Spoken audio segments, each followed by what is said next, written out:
This is the most high-tech shoe ever created, but not in the way you might think. See, for as long as running shoes have been around, the companies that designed them have all tried to accomplish the same thing: make them as light as possible.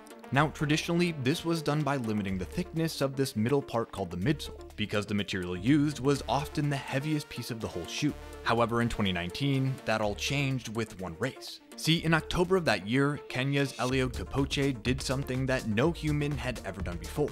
He ran a marathon in under 2 hours. For context, that meant he ran over 13 miles per hour the entire time, something that most people can't even do for a few seconds. However, immediately following his record-breaking time, fans started pointing out that the shoes he was wearing may have provided him with an unfair advantage. See, during his run, Eliud was wearing a prototype of the not yet released Nike Alphaflys. These shoes drew so much controversy because, unlike traditional running shoes, which were designed to be as thin as possible, Nike had designed a shoe with a super thick midsole. The advantage of this design was that Nike could fit 3 carbon fiber plates into the shoe, which act as a sort of spring when someone is running, snapping back into place after every stride and helping propel the runner forward. Now, Nike used a special kind of ultra-lightweight foam for the midsole that is most commonly found in airplane insulation, so that the thicker shoe wouldn't be noticeably heavier. However, this combination of lightweight, cushion, and performance caused runners across the world to question if these shoes should even be legal. And the science backed them up.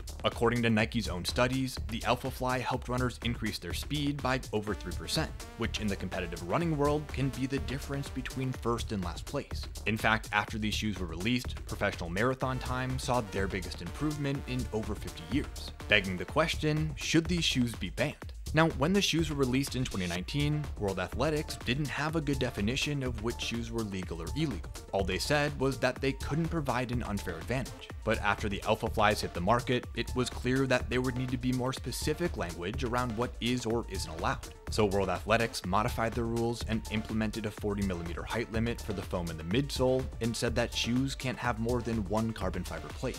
These rules were clearly targeted at Nike and require them to modify their original record-breaking design. If you want to hear more sports business stories like these, make sure to follow.